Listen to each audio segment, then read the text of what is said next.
الحمد لله وكفى وسلام على عباده الذين اصطفى أما بعد فأعوذ بالله من الشيطان الرجيم بسم الله الرحمن الرحيم ولا تقربوا الزنا إنه كان فاحشة وساء سبيلا. اسلام معاشرے اور سماج کو پاکیزہ بنانا چاہتا ہے. وہ ہر طرح کی برائیوں سے منع کرتا ہے اور اخلاقی خوبیوں کے اختیار کرنے کی تاکید کرتا ہے. اور برائیوں میں سب سے بڑا گناہ زناکاری اور بدکاری ہے. زناکاری کو مذہب اسلام کے ساتھ دنیا کے تمام مذاہب میں حرام اور سنگین جرم قرار دیا گیا ہے، کیونکہ یہ تنہا ایک ایسا گناہ ہے جو پورے معاشرے کو تباہ و برباد کرنے کے لیے کافی ہے. زناکاری دنیا میں جہاں انسانوں کے اخلاق و کردار، ان کے دل و دماغ اور ان کی صحت و تندرستی کو بے پناہ نقصان پہنچاتی ہے اور ظلم و ستم اور قتل و فساد جیسے بھیانک قسم کے جرائم کو جنم دیتی ہے، وہی یہ گناہ آخرت میں بھی سخت ناکامیوں اور دردناک عذاب کا ذریعہ ہے. اس لیے اسلام نے صرف زنائی کو حرام نہیں قرار دیا بلکہ زنا تک لے جانے والے جتنی چیزیں تھی سب پر روک لگا دی. زنا کے قریب کی بچ جاؤ وہ بہت برا ہی راستہ ہے. زنا گناہ کبیرہ ہے جس کو اللہ تبارک و تعالیٰ نے بڑی صراحت کے ساتھ حرام قرار دیا ہے. اللہ تعالیٰ کا ارشاد ہے زنا کے پاس بھی نہ بڑھو، وہ یقینی طور پر بڑی بے حیائی اور بدترین راستہ ہے. رسول اللہ صلی اللہ علیہ وسلم مسلمان مرد عورتوں سے پیش دیتے وقت جن نیک کاموں کا حق دیتے تھے ان میں ایک زنا سے بچنے کا بھی حق دیا کرتے تھے. خود اللہ تعالیٰ نے ارشاد فرمایا اے نبی جب تمہارے پاس مسلمان عورتیں اس بات پر بیعت کرنے کے لیے آئے کہ اللہ تعالیٰ کے ساتھ کسی کو شریک نہیں مانیں گے اور چوری نہیں کریں گے اور زنا نہیں کریں گے اور اپنے اولاد کو قتل نہیں کریں گے اور نہ کوئی ایسا بہتان باندھیں گے جو انہوں نے اپنے ہاتھوں اور پیروں کے درمیان گڑھ لیا ہو، یعنی کھلم کھلا اور جانتے بوجھتے کسی پر بہتان نہیں باندھیں گی اور نہ کسی بھلے کام میں تمہاری نافرمانی کرے گی تو تم ان کو بیعت کر دیا کرو اور ان کے حق میں اللہ سے مغفرت کی دعا کرو. یقیناً اللہ تعالیٰ بخشنے والا بہت مہربان ہے. آدمی زنا کرتے وقت مومن نہیں رہتا. دنیا میں سب سے زیادہ قیمتی چیز ایمان ہے، لیکن زنا وہ نحوست ہے کہ اس دولت کو زنا کے وقت انسانوں کے دلوں سے چھین لیا جاتا ہے. صحیح بخاری کی روایت ہے، ابو ہریرہ رضی اللہ تعالیٰ عنہ بیان کرتے ہیں کہ حضور صلی اللہ علیہ وسلم نے فرمایا زنا کرنے والا زنا کرتے وقت مومن نہیں رہتا. ایک دوسری حدیث میں حضور صلی اللہ علیہ وسلم نے فرمایا جو شخص زنا کرتا ہے یا شراب پیتا ہے اللہ تعالیٰ اس کے اندر سے ایمان اس طرح نکال لیتا ہے جس طرح آدمی قمیص کو اپنے سر سے اتار لیتا ہے. ابو داؤد شریف کی حدیث میں ہے کہ حضور صلی اللہ علیہ وسلم نے فرمایا جب آدمی زنا کرتا ہے تو اس کے سینے سے اس کا ایمان نکل جاتا ہے اور وہ اس وقت ایک سائبان کی طرح موجود ہو جاتا ہے. بس جب وہ زنا سے ہٹ جاتا ہے تو ایمان اس کی طرف لوٹ آتا ہے. اس دنیا میں سب سے بڑا گناہ اللہ تعالیٰ کے ساتھ کسی کو شریک ٹھہرانا ہے، کیونکہ اللہ تبارک و تعالیٰ نے دنیا میں فرمایا ہے، قرآن مجید میں فرمایا ہے ان اللہ لا یغفر ان یشرک بہ ویغفر ما دون ذلک لمن یشاء.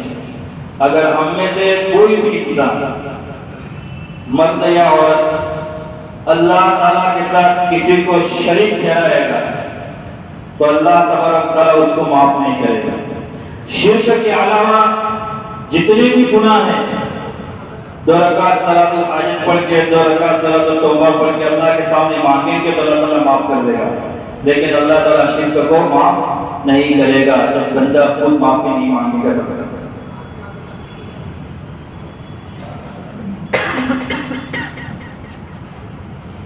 اس دنیا میں سب سے بڑا گناہ اللہ تعالیٰ کے ساتھ کسی کو شریک کرنا ہے. اس کے بعد جس گناہ کو گناہ بڑا قرار دیا گیا ہے وہ زنا ہی ہے۔ حضور صلی اللہ علیہ وسلم نے فرمایا اللہ تعالیٰ کے نزدیک شرک کے بعد سب سے بڑا گناہ یہ ہے کہ آدمی اپنے نطفہ کو ایسی شرط میں رکھے جو اس کے لیے حلال ہی نہیں ہے، یعنی زنا کرے۔ قیامت کے دن زنا کرنے والوں کو دردناک عذاب دیا جائے گا۔ قیامت کے دن ہر شخص کو اللہ کی نظر رحمت کا سخت محتاج ہوگا۔ قیامت کے دن ہر شخص، ہر انسان، ہر مرد، ہر عورت اللہ کی نظر رحمت کا سخت محتاج ہوگا، لیکن زناکاروں سے اللہ تعالیٰ اتنے ناراض ہوں گے کہ اس کی طرف نظر اٹھا کر بھی نہیں دیکھیں گے۔ مسلم شریف کی روایت ہے، حضرت ابو ہریرہ رضی اللہ تعالیٰ عنہ روایت کرتے ہیں کہ حضور صلی اللہ علیہ وسلم نے فرمایا کہ 3 شخص ایسے ہیں جن سے اللہ تعالیٰ قیامت کے دن نہ بات کریں گے، نہ ان کو ان کے گناہ سے پاک کرے گا اور نہ ہی ان کی طرف رحمت کی نگاہ سے دیکھیں گے، اور ان کے لیے دردناک عذاب ہوگا۔ قیامت کے دن ہر شخص اللہ کی نظر میں اللہ کی نظر رحمت کا سخت محتاج ہوگا، لیکن زناکاروں میں سے اللہ تعالیٰ زناکاروں سے اللہ تعالیٰ اتنے ناراض ہوں گے کہ اس کی طرف نظر اٹھا کر کے نہیں دیکھیں گے۔ مسلم شریف کی روایت ہے، حضرت ابو ہریرہ رضی اللہ تعالیٰ عنہ روایت کرتے ہیں کہ حضور صلی اللہ علیہ وسلم نے فرمایا 3 شخص ایسے ہیں جن سے اللہ تعالیٰ قیامت کے دن نہ بات کریں گے، نہ ان کو ان کے گناہ سے پاک کرے گا اور نہ ہی ان کی طرف یعنی رحمت کی نگاہ سے دیکھے گا، اور ان کے لیے دردناک عذاب ہوگا۔ پہلا، بوڑھا ہو کر زنا کرنے والا بڑی عمر میں، جھوٹ بولنے والا بادشاہ۔ نمبر 3، فقیر ہونے کے باوجود تکبر کرنے والا۔ زناکاروں کو آگ کے تندور میں ڈالا جائے گا۔ حضرت سمرہ بن جندب رضی اللہ تعالیٰ عنہ ایک لفظ حدیث بیان کرتے ہیں کہ جس میں حضور صلی اللہ علیہ وسلم نے یہ بھی فرمایا، آج رات میں نے خواب دیکھا، 2 آدمی میرے پاس آئے اور میرا ہاتھ پکڑ کر مجھے ساتھ لے چلے۔ چلتے چلتے چلتے ہم آگ کے تنور کے پاس سے گزرے جس کا اوپر والا حصہ تنگ تھا، نیچے والا حصہ کشادہ یعنی چوڑا تھا، جس میں آگ بھڑک رہی تھی، اس میں ننگے مرد اور عورتیں تھی۔ میں نے پوچھا یہ کون ہے؟ جواب ملا یہ زناکار مرد اور عورتیں ہیں۔ انبیاء کرام خواب میں جو چیزیں دیکھتے ہیں وہ بھی وہی کے حکم میں ہیں۔ اس سے حدیث میں جو سزا بتائی گئی ہے وہ یقیناً زناکاروں کو ملنے والی ہے۔ زنا سے بچنے والوں کے لیے جنت کی خوشخبری۔ ترمذی شریف کی روایت ہے، حضرت سہل بن سعد الساعدی رضی اللہ تعالی عنہما حضور صلی اللہ علیہ وسلم کا ارشاد نقل کرتے ہیں کہ جو شخص اپنے جبڑوں کے درمیان کی چیز یعنی زبان اور دونوں ٹانگوں کے درمیان کی چیز یعنی شرمگاہ سے بچنے کی ضمانت ہے، میں اس کے لیے جنت کا ضامن ہوں۔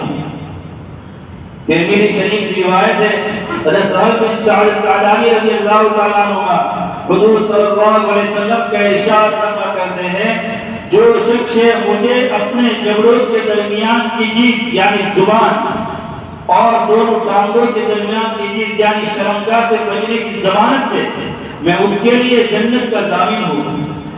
اللہ تعالیٰ کی عبادت کرنے اور زنا سے بچنے والے نوجوان کو اللہ تعالیٰ عرش کے سائے میں جگا دیں گے۔ قیامت کے میدان میں جو مصیبتیں اور پریشانیاں پیش آئے گی ان میں ایک بڑی پریشانی یہ ہوگی کہ سورج کو انتہائی قریب کر دیا جائے گا اور اس کی گرمی سے لوگ بہت پریشان ہو جائیں گے۔ کوئی سایہ نہ ہوگا جہاں انسان پناہ لے سکے، لیکن اللہ تعالیٰ اس نوجوان کو جو اپنے عرش کے سائے میں جگا دیں گے، جو اللہ کی عبادت میں پل کر جوان ہوا اور زنا سے دور رہا۔ صحیح مسلم کی روایت ہے کہ رسول اللہ صلی اللہ علیہ وسلم نے 7 لوگوں کے بارے میں خبر دی ہے کہ اللہ تعالیٰ ان کو عرش کے سائے میں جگا دیں گے۔ ان میں ایک اس نوجوان کو جگا دیں گے جو عبادت کہ جو اللہ کی عبادت میں پل کر جوان ہوا، اس نے اس شخص کو جسے کسی خوبصورت اور عہدے والی عورت نے بدکاری کی طرف بلایا تو اس نے کہا میں اللہ سے ڈرتا ہوں، اس شخص کو اللہ تعالیٰ عرش کا سایہ نصیب فرمائے گا۔ زنا سے بڑی بڑی بیماریاں پیدا ہوتی ہیں۔ عبداللہ بن عمر رضی اللہ تعالیٰ عنہ بیان کرتے ہیں کہ رسول اللہ صلی اللہ علیہ وسلم نے ارشاد فرمایا، اے مہاجرین کی جماعت، جس قوم میں کھلا زناکاری ہونے لگتی ہے اس میں تعارف اور ایسی بیماریاں پیدا ہو جاتی ہے کہ جن کا گزرے ہوئے لوگوں میں نام و نشان بھی نہ تھا۔ اس حدیث پر غور کریں کہ آج کے حالات کا جائزہ لیں ہم، کیا یہ سب کچھ نہیں ہو رہا؟ چاروں طرف یہ بیماری پھیلی ہوئی ہے، چاروں طرف یہ بلائیں پھیلی ہوئی ہے، ہر طرف پہ حیائی اور بدکاری پھیلی ہوئی ہے، پھر اس کے نتیجے میں ایسی بیماریاں پیدا ہو رہی ہے جن کا پہلے ہم نے نام بھی نہیں سنا تھا۔ ان بیماریوں کو دور کرنے کے لیے طرح طرح کی تدبیریں کی جاتی ہے، یہ اللہ کی طرف سے عذاب ہے اور دنیا کی کوئی تدبیر اس کو ختم نہیں کر سکتی۔ ایک دوسری حدیث میں آپ صلی اللہ علیہ وسلم نے فرمایا، میری امت اس وقت تک بھلائی پر قائم رہے گی جب تک اس میں زنا سے پیدا ہونے والے بچوں کی کثرت نہ ہو جائے، اور جب امت میں زنا کی اولاد کی کثرت ہو جائے گی تو اللہ تعالیٰ سب کو اپنے عذاب کی لپیٹ میں لے لے گا۔ جب تک اس میں زنا سے پیدا ہونے والے بچوں کی کثرت نہ ہو جائے اور جب امت میں زنا کی اولاد کی کثرت ہو جائے گی تو اللہ تعالیٰ سب کو اپنے عذاب کی لپیٹ میں لے لے گا۔ زنا صرف انسانوں کے اخلاق، کردار اور ان کی آخرت کی زندگی کو تباہ نہیں کرتا۔ زنا صرف انسانوں کے اخلاق و کردار اور ان کی آخرت کی زندگی کو تباہ نہیں کرتا، بلکہ اس دنیا میں بھی کئی طرح کی مصیبتوں کا جنم دیتا ہے۔ زنا انسانوں کو فقر و فاقہ اور تنگسی میں مبتلا کر دیتا ہے۔ رسول اللہ صلی اللہ علیہ وسلم نے فرمایا، زنا محتاجی اور تنگی کو پیدا کرتا ہے۔ ایک حدیث میں آپ صلی اللہ علیہ وسلم نے فرمایا، زنا سے بچو اس لیے کہ وہ انسان کے اندر چار باتیں پیدا کرتے رہتا ہے۔ ایک یہ کہ وہ چہرے کی رونق کو ختم کر دیتا ہے، اس کا چہرہ بالکل سیاہ ہو جاتا ہے، کالا ہو جاتا ہے۔ دوسرے یہ کہ روزی میں تنگی پیدا کر دیتا ہے۔ تیسرے یہ کہ اللہ کو ناراض کر دیتا ہے۔ چوتھے یہ کہ جہنم میں ہمیشہ کے عذاب کا سبب بنتا ہے۔ قیامت کے قریب زنا عام ہو جائے گا۔ یہ قیامت کی نشانی میں سے نشانی ہے۔ بخاری شریف کی حدیث میں ہے، حضرت انس رضی اللہ تعالیٰ عنہ بیان کرتے ہیں کہ حضور صلی اللہ علیہ وسلم نے فرمایا، قیامت کے دن کی نشانیوں میں سے یہ ہے کہ علم کم ہو جائے گا، علم کم ہو جائے گا۔ ہم نے دیکھا اللہ تعالیٰ نے کیسے کیسے عالموں کی دنیا سے اٹھا دیا۔ علم کم ہو جائے گا، جہالت عام ہو جائے گی، شراب پی جائے گی اور زنا عام ہو جائے گا۔ آج دنیا میں جو کچھ ہو رہا ہے اس کو ہم اپنے آنکھوں سے دیکھ رہے ہیں۔ رسول اللہ صلی اللہ علیہ وسلم نے جن گناہوں کے عام ہونے کی خبر دی تھی وہ پوری طرح سماج کے اندر پھیل چکے ہیں۔ اس سے سمجھ لیجیے کہ اب قیامت بالکل قریب آ چکی ہے۔